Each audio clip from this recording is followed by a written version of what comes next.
Assalamualaikum warahmatullahi wabarakatuh. Berikut yang merupakan kisah Nabi Musa yang membelah lautan. Allah mengutus kepada mereka seorang nabi yang bernama Musa, salah seorang nabi ulul azmi yang berasal dari Bani Israel. Allah selamatkan dia dari usaha pembantaian Firaun, sebab ibunya melemparkan dia setelah kelahirannya ke dalam sungai yang dia letakkan dalam kotak sesuai dengan perintah Allah. Musa sampai ke istana Firaun dan dijadikan sebagai anak angkat oleh Firaun, tatkala istrinya yang bernama Asia memaksanya. Firaun sendiri tidak diberi keturunan. Musa tumbuh dan berkembang di tengah istana Firaun. Allah berfirman, "Kami ilhamkan kepada ibu Musa, susilah dia dan apabila kamu khawatir terhadapnya, maka jatuhkanlah dia ke sungai Nil. Janganlah kamu khawatir dan janganlah pula bersedih hati, karena kami sesungguhnya akan mengembalikannya kepadamu dan menjadikannya salah seorang dari para rasul." Maka dipungutlah ia oleh salah seorang keluarga Firaun, yang akibatnya dia menjadi musuh dan kesedihan bagi mereka. Surah Al-Qasas ayat 7-8. Musa semakin besar dan sesuai dengan fitrahnya sebagai manusia, dia senang dan cenderung pada kaumnya. Saat itu terjadi pertarungan antara seorang Koptik Kipri dengan seorang Bani Israel. Orang Israel itu meminta bantuan kepada Musa dan tanpa sengaja dia membunuh orang Koptik tersebut. Hal itu terjadi karena Musa dikenal sebagai sosok yang kuat fisiknya. Kejadian itu hampir saja berulang. Namun, Musa tahu bahwa peristiwa itu semakin menyebar isunya. Allah berfirman, "Dan datanglah seorang laki-laki dari ujung kota bergesa-gesa seraya berkata, 'Hai Musa, sesungguhnya para pembesar negeri sedang berunding tentang kamu untuk membunuhmu. Oleh sebab itu, keluarlah kamu dari kota ini. Sesungguhnya aku termasuk orang-orang yang memberi nasihat kepadamu.'" Surah Al-Qasas ayat 20. Musa segera melarikan diri ke negeri Madian. Di sana dia membantu dua orang gadis yang sedang memberi minum kambing gembalaan mereka. Nabi Syuaib menawarkan padanya untuk menikahi salah seorang anak wanitanya itu. Namun, dengan syarat, jika Musa bekerja selama 8 hingga 10 tahun dengannya, maka terjadilah pernikahan itu. Musa dan keluarganya memutuskan untuk kembali ke Mesir.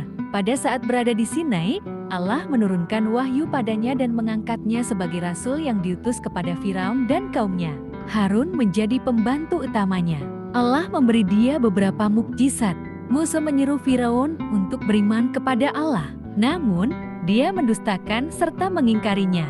Firaun mengaku bahwa dirinya adalah Tuhan dan menyatakan bahwa mukjizat-mukjizat Musa, yakni tangan putih berkilat dan tongkat yang berubah menjadi ular, hanyalah sihir semata. Kemudian dia menentukan hari di mana dia mengumpulkan tukang sihir untuk mengalahkan Musa. Allah berfirman, "Sudahkah sampai kepadamu ya Muhammad kisah Musa? Tatkala Tuhannya memanggilnya di lembah suci ialah lembah tua. Pergilah kamu kepada Firaun, sesungguhnya dia telah melampaui batas, dan katakanlah kepada Firaun, adakah keinginan bagimu untuk membersihkan diri dari kesesatan? Kamu akan kupimpin menuju jalan Tuhanmu agar kamu takut kepadanya." Lalu, Musa memperlihatkan kepadanya mukjizat yang besar. Tetapi, Firaun mendustakan dan mendurhakainya. Kemudian dia berpaling seraya berusaha menentang Musa. Maka, dia mengumpulkan pembesar-pembesarnya, lalu berseru memanggil kaumnya seraya berkata, "Akulah Tuhanmu yang maha tinggi." Maka, Allah mengazabnya dengan azab di akhirat dan azab di dunia. Surah An-Nazi'at ayat 15-25. Pada hari yang telah ditentukan, Musa berhasil mengalahkan para tukang sihir itu. Maka, tampaklah kini bahwa apa yang selama ini mereka lakukan adalah batil adanya. Mereka pun beriman kepada Allah. Karena keimanan mereka itu, Firaun menyalib dan membunuh mereka. Maka, bertambah memuncaklah siksaan dan kekejaman Firaun kepada Bani Israel. Allah menyiksa Firaun dan kaumnya dengan kekeringan yang panjang. Namun, mereka tetap saja tidak mau sadar. Kemudian Allah turunkan siksaan lain kepada mereka. Allah berfirman, "Maka kami kirimkan kepada mereka topan, belalang, kutu, katak, dan darah sebagai bukti yang jelas. Tetapi, mereka tetap menyombongkan diri dan mereka adalah kaum yang berdosa." Surah Al-A'raf ayat 133. Kekejaman dan kezaliman Firaun semakin meningkat dan menjadi jati. Maka Allah memerintahkan Musa untuk hijrah bersama kaumnya ke Syam. Mereka dibuntuti oleh Firaun dan tentaranya. Ketika mereka tiba di tepi laut, Musa segera memukulkan tongkatnya ke lautan dengan izin Allah. Maka jadilah lautan itu jalan datar yang membuat Musa dan kaumnya gampang menyeberanginya. Namun, ketika Firaun dan kaumnya berusaha untuk menyeberanginya, air menjadi pasang sehingga membuat Firaun dan tentaranya tenggelam di dalam lautan. Mereka pun binasa. Sedangkan Musa dan orang-orang yang bersamanya telah sampai ke tepian pantai yang lain dengan selamat.